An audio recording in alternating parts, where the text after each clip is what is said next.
Greetings, math fans. All right, so today what we're going to do is we're going to graph tangent.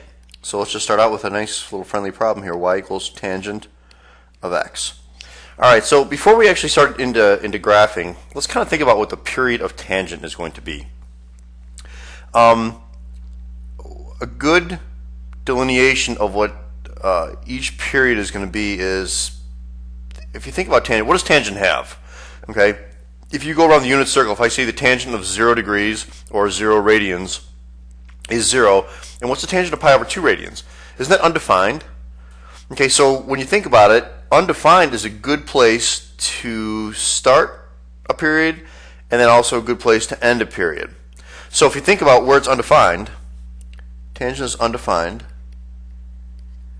at pi over 2, and then if you keep going around, at 3 pi over 2.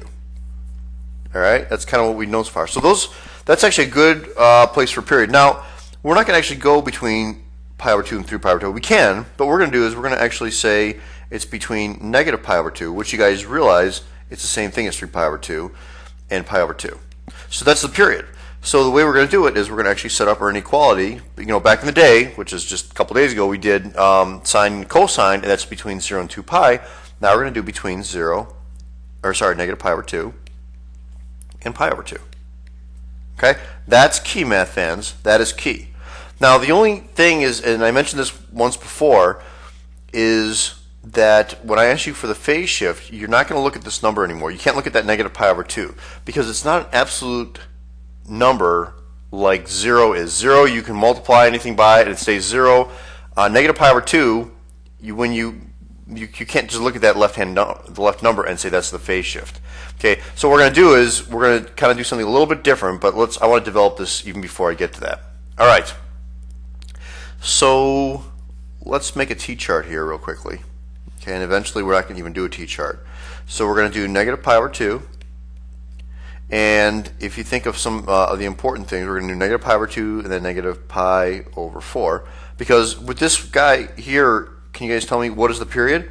Well, you guys should know this, right? It's pi over 2 minus a negative pi over 2, which is pi. So my period is only pi for tangent. And then, of course, my increment is pi over 4. Okay? And so, anyway, let's keep going here. It's negative pi over 2, negative pi over 4, 0, pi over 4, and pi over 2. We already said these are undefined. So these are going to be our asymptotes. And then what is the tangent of 0? You said that was 0. What's the tangent of pi over 4? It's 1. What's the tangent of negative pi over 4? Negative 1. Okay, so let's make a quick graph. Negative pi over 2, negative pi over 4, pi over 4, and pi over 2. Okay, and here's our asymptotes. And here's another question too. What is the equation of these asymptotes? Well, isn't that a vertical line? So isn't this one right here, x equals pi over 2? Okay, that makes sense. That's pretty good. All right, so let's plot these points. We got 1 here and negative 1 here. Okay, so if I say negative pi over 4, negative 1, we're right here. And 0, 0 is right here, and pi over 4 and 1 is right here. Okay, so this is the way it looks. I really should make it a little bit bigger here, but here it kind of goes in like this. Oops, whoa, that's bad. Like that and like that. So if I actually draw a better picture, it kind of looks like this. Okay, it's getting closer and closer to those asymptotes. And if you notice, math fans, a couple different points, a couple things here. First of all, it crosses, even though it's not a great picture, it's kind of a big, put a big dot there. It crosses like in the quote center point, right? Or on the, I'll put that in quotes here, x-axis. All right, very important. It crosses that x-axis. And if you notice this distance right here, math fans, isn't that 1? And isn't this distance here 1? So even though we don't really have an amplitude for tangent, this number right in front of here, that's going to be that distance that 1 and the distance from that center point. Okay, so that's kind of the way we're going to do it. So again, we're not going to do a t-chart, but we're going to just kind of have an idea of what things look like and where tangent starts. And just remember, tangent starts over in this quadrant, and I'll give you a little kind of a cool way to do this in a little bit here. But it starts in this spot right there, and it also goes in this spot here too. Okay, and then it goes to 0. All right, so let's try a more complicated one, just because we want to do something more complicated. So it's -2 plus 3 tangent of 2 parentheses x minus pi over 4. Okay, so again, that's kind of a complicated one. It's got everything to it. So the first thing I'm going to do is I'm going to make a graph. Well, before I make the graph, I don't have to do this. 2 parentheses x minus pi over 4. It's between negative pi over 2 and pi over 2. So don't forget that. That's really important, math fans. Okay, so we solve. We're going to divide everything by 2, or much easier is multiply everything by 1/2 to get rid of this 2 right here. And so we're going to get negative pi less than or equal to x minus pi over 4 less than or equal to pi over, this is going to be, sorry, negative pi over 4. Less than or equal to x minus pi over 4 less than or equal to pi over 4. Okay? Next step here is we're going to add pi to all sides, or pi over 4 to all sides, and we're going to get 0 less than or equal to x less than or equal to pi over 2. So that's my left side and right side. So I have an asymptote at 0. I have an asymptote at pi over 2. The period, of course, is pi over 2 minus 0, which is pi over 2. My increment is 1/4 of that, which is pi over 8. Okay? And then we're going to just graph it. So we start at 0 for this one, and we're going to go by pi over 8. So this is pi over 8, 2 pi over 8, or pi over 4, 3 pi over 8, 4 pi over 8. All right, and then of course we have our 0. And then now here's another interesting thing here, math fans. It's -2, so that's our shift. So we're going to go down, -1, -2. And so let's draw a couple things in here. Well, let's draw in our asymptotes. Isn't it x equals 0 and pi over 2? So there's one asymptote, and there is another asymptote. All right, so it's shifted down 2, so your center point, or the one on the, in quotes, x-axis, is right there. And our amplitude, we don't really have an amplitude for tangent, but that's the number in front there. That's your value of A, okay? And that is going to be 3. So from that point, we're going to go up 1, 2, 3. And remember, tangent starts down here. So we're going to go 3 down. So -3, -4, -5. And let's go up here too. 1 and 2. So we're going to do, from this point here, we go 1, 2, 3. And from this point, we go up 1, 2, 3. Okay, those are our 3 points. And we're good to go, math fans. Here is your graph. Again, it's not the greatest graph because it's kind of long and skinny here, but that's kind of what it is. Okay, it goes through the middle point right here, and then it hugs both sides in the asymptotes. And that's what a tangent graph is. All right, one other quick one here is, let's do y equals -2 tangent of, let's just say 4 times x plus pi. Okay, what do you think that negative is going to do? That negative is actually going to flip the whole thing around. So what we're going to do is, let's deal with this guy here too. 4 parentheses x plus pi less than or equal to, and that's going to be negative pi over 2, 2 pi over 2. Okay, I'm going to multiply everything by 1/4. So I got negative pi over 8 less than or equal to x plus pi less than or equal to positive pi over 8.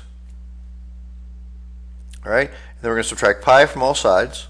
So negative pi over 8 minus pi is negative 9 pi over 8, right? So let's write that out. Negative 9 pi over 8 less than or equal to x less than or equal to negative 7 pi over 8. Oh, it's kind of definitely crunched together here, okay? And our period is the right minus the left, so negative 7 pi over 8 minus negative 9 pi over 8. So that gives me positive 2 pi over 8, or pi over 4. So our increment, that's kind of crunchy again.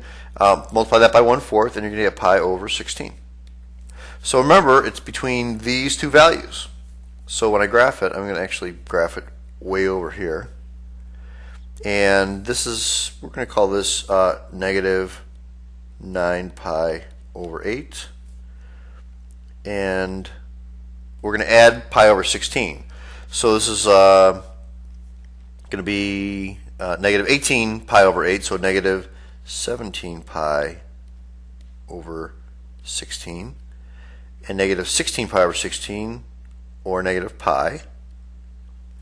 And the next one is negative 15 pi over 16, and negative 14 pi, which is negative 7 pi over 8. Okay? You know, just kind of weird numbers, but no big deal. It's dealing with fractions. Okay, so let's draw in our asymptotes. Now this is the deal, math fans. It's negative. Well, we know it's at 0, right? Because it doesn't have any shift. So it's 0. But since that's negative, it flips around. Let's label a couple things here, because it's going to be negative 2 and negative 1 and 1 and 2. And so it's going to be it's going to flip around. So we're going to have a negative, let's make it in red here, negative 2 right there, and then positive 2 here. So it's just flipped around. And here's your graph. Okay, that's pretty reasonable. I think it's pretty good. Okay, but that's what a negative tangent graph looks like. Now I want to talk about one quick thing here. See this negative 9 pi over 8? That is not the phase shift. All right, it's definitely one of the asymptotes that's moved over, but truly what the phase shift is how far, this is important, the phase shift is how far the 0 point moved over. Now that's why it's nice with the other equations, because isn't the for like the sine and the cosine and secant and cosecant, isn't the 0 point always the left hand side to start out? It's always between 0 and 2 pi. Well, this one is actually between negative pi over 2 and pi over 2, so you can't just use that negative pi over 2. You actually have to say, well, in a normal tangent graph, don't you guys agree that a normal tangent graph looks like this? Between negative pi over 2 and pi over 2, and that point is your 0 point? Well, now I look at it, how far did that 0 point move over? Didn't it move over negative pi? There you go, math fans. That's your phase shift, negative pi. Now some of you are saying, well, geez, how are you supposed to get that? You have to graph it every time. Now, literally, if I just ask you for the phase shift, if I just ask you what's the phase shift, you don't need to graph it. What you're going to do is you're going to set this guy right here inside or after the tangent. You're going to set that equal to 0, because you want to know how far that moved, how far that's going to move. So x plus x, or 4 times x plus pi is equal to 0. We're going to divide both sides by 4. So you get x plus pi equals 0, subtract pi. So x equals negative pi. Well, there we go. We just did it. We said it moved negative pi. So that's just kind of an easy way to figure that out. Okay, that's only for phase shift, and that's only for tangent.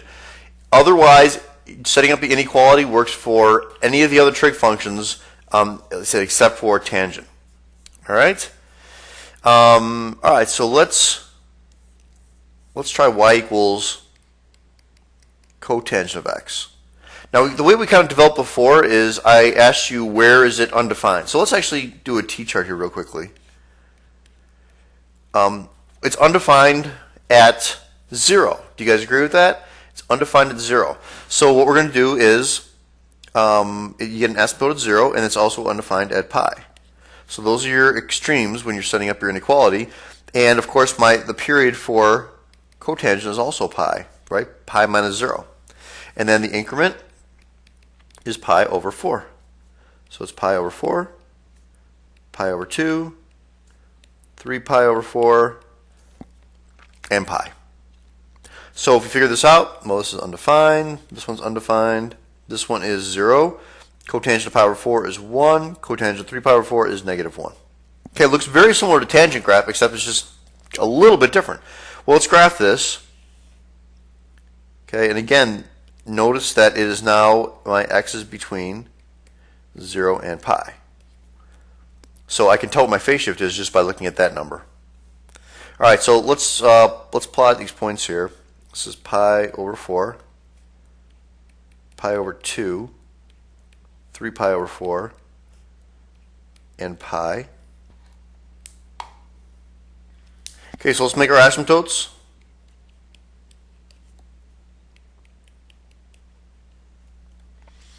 Let's plot our middle point. Pi over 2 is 0, has no shift. And pi, let's see, pi over 4, 1. So we need to kind of label some stuff here too. This is 1 and this is negative 1. So we're going to do 1. And then 3 pi over 4 negative 1 is right here. So that's what your graph looks like. Kind of swoops in like that and like that. That is your cotangent graph. Very, very similar to tangent graph. In fact, if you recognize it, doesn't this look like a negative tangent graph? Sure does. The only issue is the period is off by a little bit, right? The period of a tangent is between negative pi over 2 and pi over 2, and this is between 0 and pi. So be aware of that. So I'm going to give you guys a little information now that a couple of my students kind of created a while ago. Okay, and one of my students, just to kind of help remember that cotangent is between 0 and pi, is because the O is 0, so that's got the 0 in it. That's cotangent, and that was by one of my students, Rita, and she did that 2 years ago.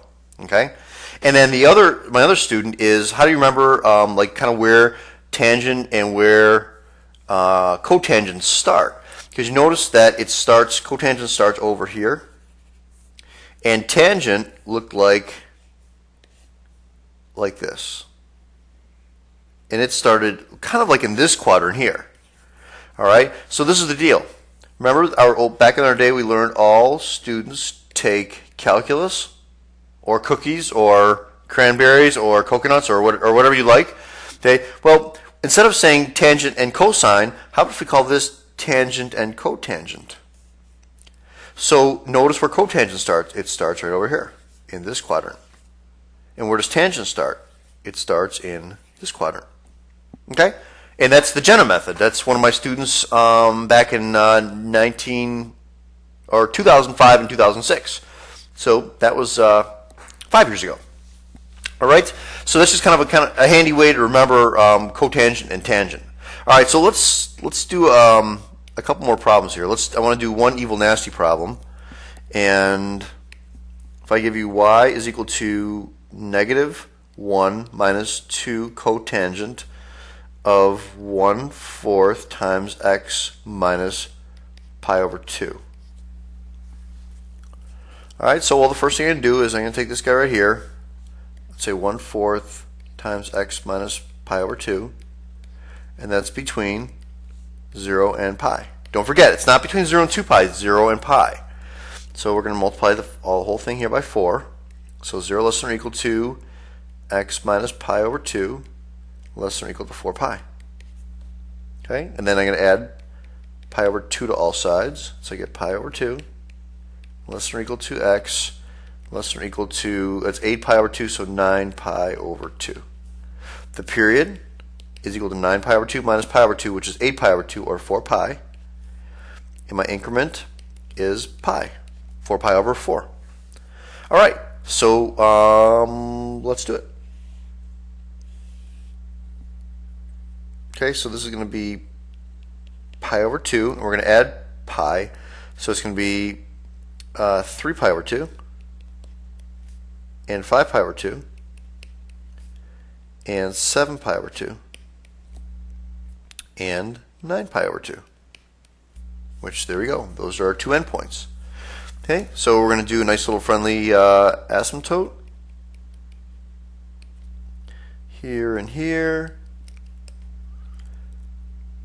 Okay, and actually, what I want to change one thing here, math fans. I want to change this to a plus because we're going to deal with the negative, or we can even talk about what we're going to do with the negative. But I'd like to have a plus there. Okay, so the first thing we're going to do is we're going to shift down -1, and then we're going to plot a point right here. That's our center point. All right, and then we're going to plot our other points. Remember, cotangent starts here. So our amplitude in quotes is 2, so we're going to come down 2, so -2, -3, and let's go up to 1. And so we're going to come down here at -3 because it's 2 away, and then we're going to go up 2, which is right here.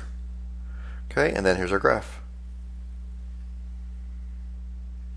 That's kind of crunched on the bottom there, but that's what a cotangent graph looks like. Now, let's just say this was negative. So let's say this guy right here, we call it, if it was negative, what's the only thing that would change? This is the deal, math fans. It's just these values would change.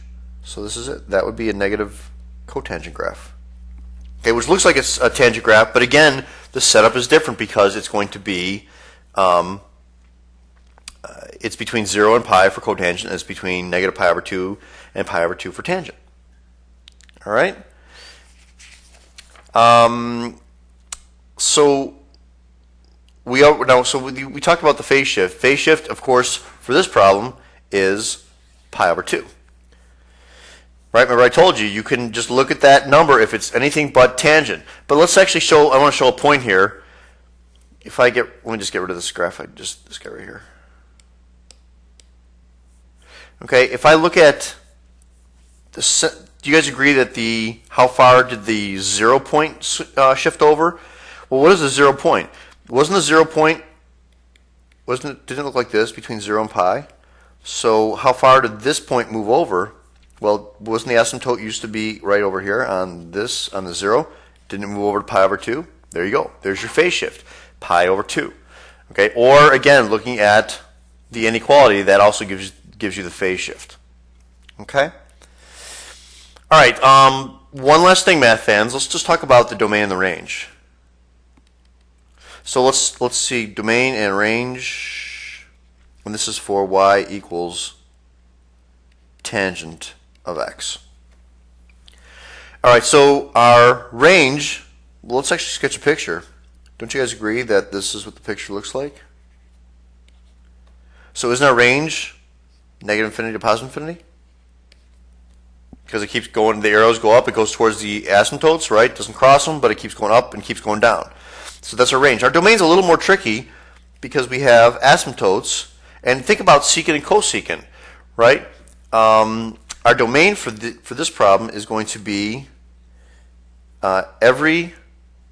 this is like -pi/2 here, and this is +pi/2. So do you guys agree it's all real numbers except it can't be anything at an asymptote? So it's going to be between -infinity to infinity.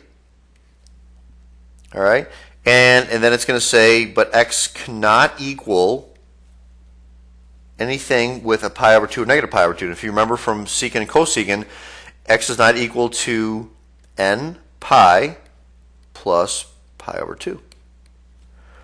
Okay, so like when n is 0, it's 0 times pi is 0 plus pi/2 is pi/2. When n is -1, negative pi plus pi/2, negative pi/2. So it can't be anything in an increment of pi/2. So that's why you say x is not equal to n pi plus pi/2, and you can say such that n is an integer. Okay, that's pretty easy. That's what the domain is. Okay, so let me erase this here on the side, and let's talk about what cotangent is. I just want to leave this up there. So y equals cotangent of x. So the domain and the range. So it's the same deal, math fans, except now it's between 0 and pi. Right? So you had your asymptotes here and here. And again, this is similar to doing secant and cosecant, okay? But first of all, range is, because we know it's going to look like it's between 0 and pi, so it's going to look like this. That's a pretty bad graph, but something similar to that.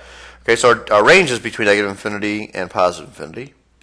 And our domain is going to be the same thing, negative infinity to positive infinity, except x is not equal to just n pi. Because it can't be 0, it can't be pi, pi over 2, pi over 3, or sorry, 0, pi, 2 pi, 3 pi, 4 pi. Okay, so x is not equal to n pi, such that, or therefore, n is an integer. Okay, so that's your domain and the range of those two trig functions. So that's it, math fans. Just remember, tangent is between negative pi over 2 and pi over 2, and cotangent is between 0 and pi. That's super important, and everything is pretty much the same, and you guys know how to graph them and plot all the points now, all right? That's it, math fans. You guys have a great day. Adios. Goodbye.